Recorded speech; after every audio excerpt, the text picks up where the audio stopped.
Howdy folks, and welcome to our deep dive into one of history's most enduring mysteries, the Knights Templar. These weren't your run-of-the-mill knights, no sir. They were warriors, monks, and bankers all rolled into one. Talk about multi-talented. They emerged during the Crusades, a time when the Holy Land was a hotbed of conflict. Imagine a land soaked in sunshine and olive groves, but with the constant clang of steel and the murmur of prayers. Now these Templars, they weren't just fighting fellas, they were sworn to protect pilgrims on their journey to Jerusalem. Picture this, dusty roads, weary travelers, and these knights in shining armor, swords at the ready. They were like the medieval version of a security detail, only way cooler. But their story ain't all sunshine and roses, oh no sir. The Templars accumulated immense wealth and power. Think sprawling estates, coffers overflowing with gold, and enough influence to make kings sweat. And that, my friends, is where things get real interesting.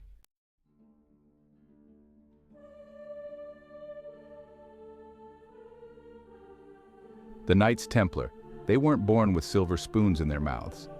They started from humble beginnings, founded by a fella named Hugh de Payens. Imagine a world without smartphones, cars, or even decent plumbing. That's the world Hugh was living in.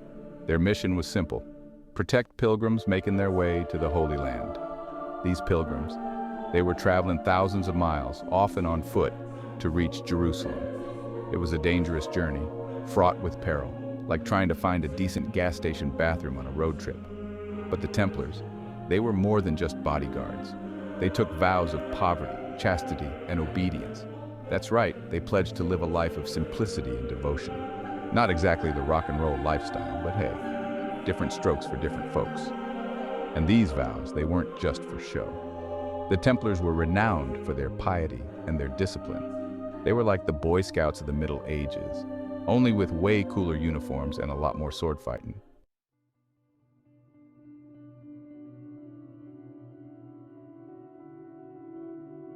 Now the Templars, they didn't exactly keep a low profile. They rose to prominence, becoming one of the most powerful organizations in medieval Europe. Think of them as the Google of their time, only instead of search algorithms, they had swords and shields. But with great power comes great scrutiny, and the Templars were no exception. Whispers of their wealth, their influence, and their secretive ceremonies began to circulate. People started wondering, what are these fellas really up to? And then, in a twist of fate worthy of a Shakespearean tragedy, the Templars fell from grace. Accused of heresy and blasphemy, they were arrested, tortured, and their order disbanded. It was a downfall as swift and brutal as a Texas hailstorm. But the story doesn't end there. Oh no, the legend of the Knights Templar lives on, shrouded in mystery and intrigue. Were they victims of a conspiracy, or were they harboring dark secrets? That's what we're here to uncover, folks. So buckle up, because we're about to embark on a journey through time, faith, and the enduring enigma of the Knights Templar.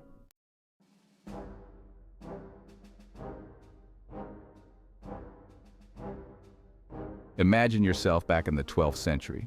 The Crusades are in full swing, and the Holy Land is the Wild West of its time. Pilgrims flock from all corners of Europe, hoping to walk in the footsteps of Jesus. But getting to Jerusalem is treacherous. Bandits lurk around every bend. The Holy Land is a powder keg, with factions vying for control. That's where our Knights Templar come in, ready to face danger. Hugh de Payens, a knight with a vision. Enter Hugh de Payens, a French knight with a heart full of piety and ambition. He sees the plight of these pilgrims. Somebody's got to do something about this mess. Hugh gathers 8 trusted knights. In 1119, they make a pact in Jerusalem. They pledge to protect pilgrims, vowing poverty, chastity, and obedience. Their headquarters, the Al-Aqsa Mosque. King Baldwin II gives them the nod.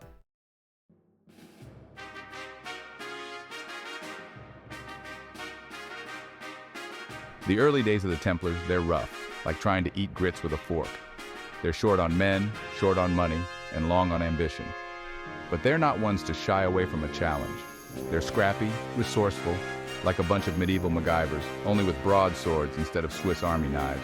They start small, escorting pilgrims, protecting trade routes, doing whatever it takes to survive.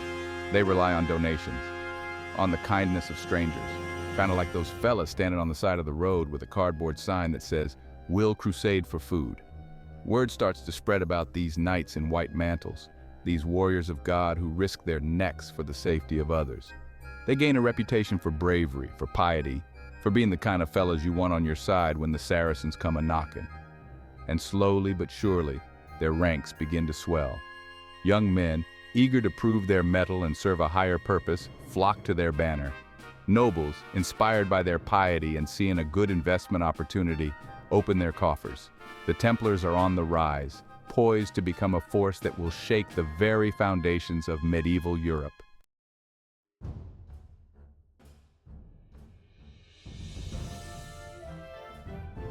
Now, every good organization needs a PR boost, and the Templars, they get theirs from the big guy himself, the Pope.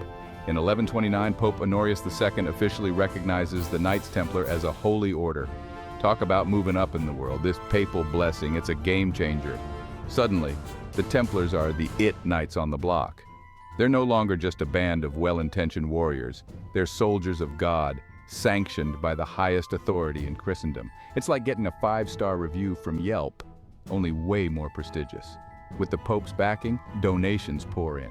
Kings and nobles, eager to secure a place in heaven, or at least look good trying, shower the Templars with land, money, and privileges. The Templars, they're like the medieval equivalent of a Fortune 500 company. Only instead of selling widgets, they're selling salvation, or at least protection on the road to it. And to top it all off, they get a snazzy new logo, the iconic red cross on a white mantle. This symbol, it's more than just a fashion statement. It's a beacon of hope for pilgrims, a warning to their enemies, and a sign that the Knights Templar, they're here to stay.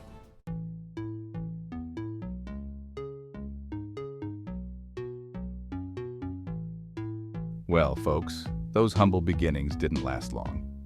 The Knights Templar, with their papal blessing, hit the medieval jackpot. They were in the business of salvation and were darn good at it. Donations poured in from kings, nobles, and commoners. They invested wisely, buying land and building castles. By the 13th century, the Templars were rolling in dough. They owned thousands of properties and even had their own fleet. These boys were the medieval 1%.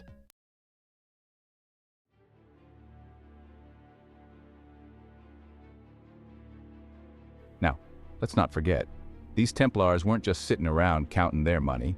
Oh no, they were still warriors at heart, and they played a key role in the Crusades, those epic clashes between Christianity and Islam.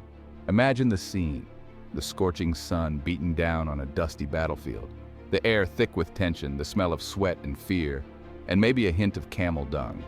And there, in the thick of it all, are the Knights Templar, clad in their white mantles emblazoned with the red cross, looking like avenging angels, or at least a very well-organized biker gang. The Templars, they were known for their discipline, their courage, and their mastery of warfare. They were like the Navy SEALs of their time, highly trained, fearless, and always ready to rumble. They fought in numerous battles, defending the Crusader states, protecting pilgrims, and generally making life difficult for anyone who dared to cross them. They weren't invincible, mind you. They suffered their share of defeats, and many a brave Templar met his end on the battlefield, far from home and family. But their bravery, their unwavering faith, it became legendary, inspiring both awe and fear in equal measure.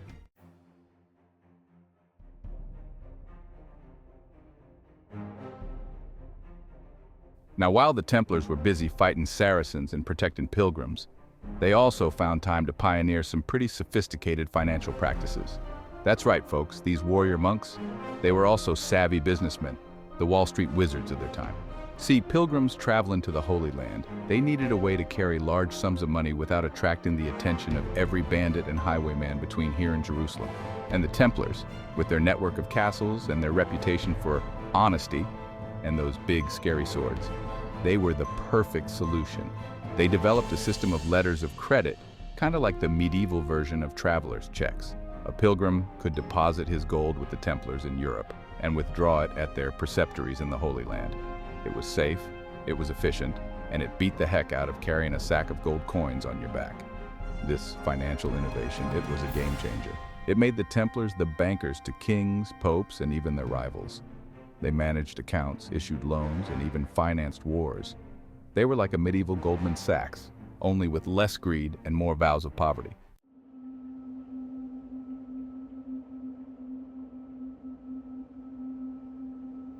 Section 4. Political influence, a kingdom within a kingdom. With their wealth, their military might, and their close ties to the papacy, the Knights Templar became a force to be reckoned with in the world of medieval politics. They weren't just answering to kings anymore, they were advising them, bankrolling them, and some might say even calling the shots. Imagine this, a grand council chamber filled with nobles in velvet robes and jeweled daggers. And there, amidst all that pomp and circumstance, stands a group of Knights Templar, their simple white mantles a stark contrast to the opulence surrounding them. But don't let the humble attire fool you folks, these knights. They have the ear of kings. The Templars, they were consulted on matters of war and peace, diplomacy and trade. Kings sought their advice, their financial support, and sometimes even their protection. They were like a shadow government, operating behind the scenes, pulling the strings of power. This influence, it wasn't always welcome. Kings grew wary of the Templars' power, envious of their wealth, and suspicious of their secrecy. Rumblings of discontent began to surface, whispers of conspiracies and hidden agendas. The seeds of distrust were sown, seeds that would eventually blossom into full-blown conflict. More than just warriors, a holy calling. These Knights Templar were more than just fighting fellas with fancy swords. They were monks, sworn to a higher calling, serving God and protecting the faithful. Imagine a cross between a Navy SEAL and a Franciscan friar. Poverty, chastity, obedience, that was their motto. They lived austere lives, renouncing worldly possessions. But don't let that fool you into thinking they were soft. They were tough as nails, hardened by years of training and faith. A paradox of piety and violence, spiritual devotion and military might.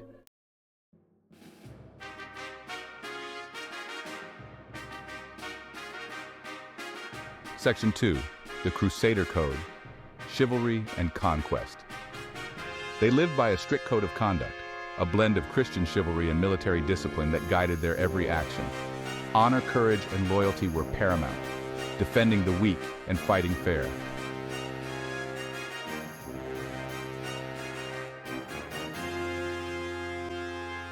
Section 3, Castles of God, Strongholds of Faith and Defense. These castles were fortresses of faith, symbols of the Templars' power and influence. They served as safe havens for pilgrims and were masterpieces of medieval engineering.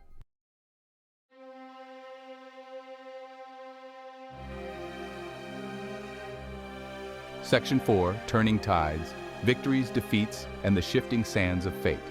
They fought bravely in numerous battles, their white mantles and crimson crosses a fearsome sight. The fall of Acre in 1291 marked the end of an era, but their legend lived on.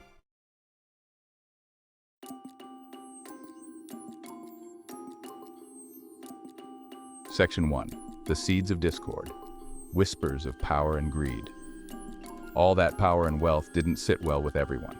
Kings eyed their influence with suspicion, and rumors of strange rituals spread. The Templars found themselves victims of their own success.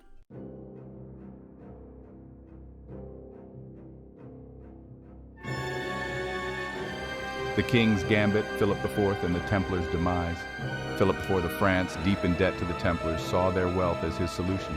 He accused them of heinous crimes to justify their arrest and seizure of assets.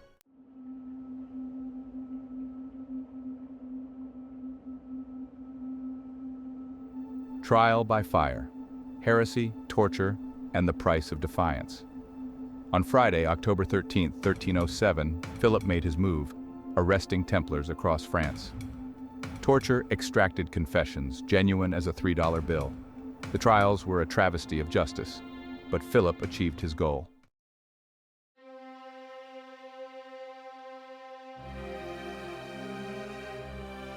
A legacy tarnished, the fall of the order and the end of an era.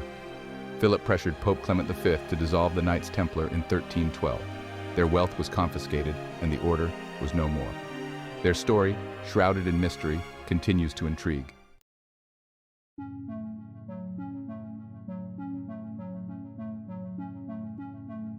The Knights Templar are connected to the Holy Grail, said to possess miraculous powers. Theories abound about where they might have hidden it, from Rosslyn Chapel to Oak Island.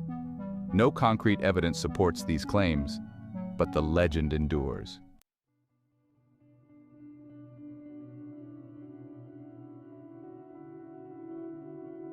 The downfall of the Templars is a breeding ground for conspiracy theories. Some believe they formed secret societies like the Freemasons or the Illuminati. These theories add allure to the idea of hidden knowledge and power.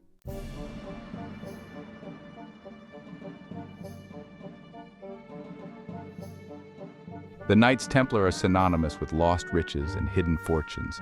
Legends of Templar gold abound, but most are just stories. A little mystery and hope keep the dream alive.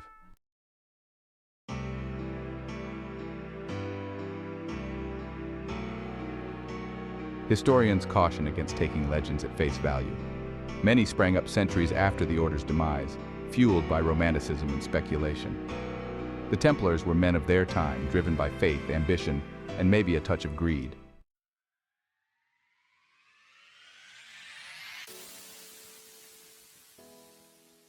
The Knights Templar have captured the imagination of the world. From the Da Vinci Code to Assassin's Creed, their legend inspires creators and audiences. They're the go-to for mystery, intrigue, and medieval action. Countless books delve into the Templar mythos, offering something for everyone.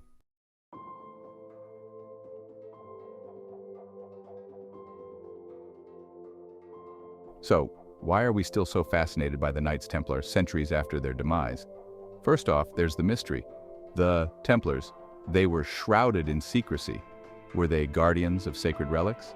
Then there's the allure of the warrior monk, men who dedicated their lives to God yet fought fiercely. And let's not forget the power and wealth. They amassed a fortune, owning land and influence across Europe. They embody the enduring human struggle between faith and reason.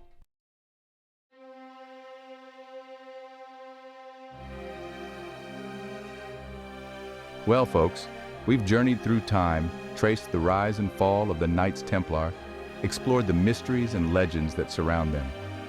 From the dusty battlefields of the Holy Land to the shadowy halls of medieval Europe, their story's a tapestry woven with threads of faith, violence, ambition, and intrigue. They were more than just warriors, these Templars. They were monks, bankers, diplomats, pioneers in their own right. They built castles, financed kings, and played a pivotal role in the drama of the Crusades. They were a paradox, a blend of piety and bloodshed, of spiritual devotion and worldly power. Their downfall, orchestrated by a king hungry for their wealth and fearful of their influence, serves as a cautionary tale. It reminds us that power, left unchecked, can corrupt even the most noble of ideals. It shows how quickly the winds of fortune can change, how easily truth can be twisted to serve the agendas of the powerful. Yet, even in their demise, the Templars left an indelible mark on history. Their legacy lives on in the whispers of secret societies, in the allure of hidden treasures, in the pages of books, and on the silver screen. They continue to fascinate us, to challenge our perceptions, to remind us that the past is never truly gone, just waiting to be rediscovered.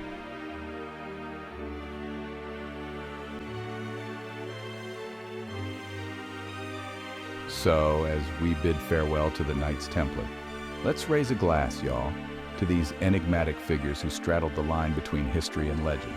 Whether you view them as heroes, heretics, or something in between, there's no denying their impact on the world.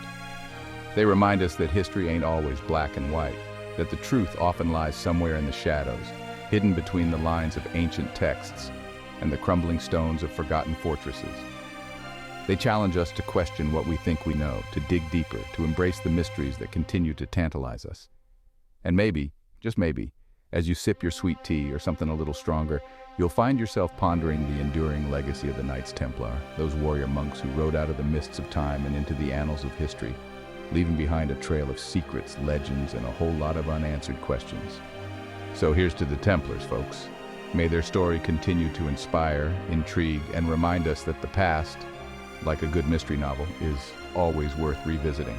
And who knows, maybe someday, one of y'all will be the one to finally uncover the truth behind their enduring mystique.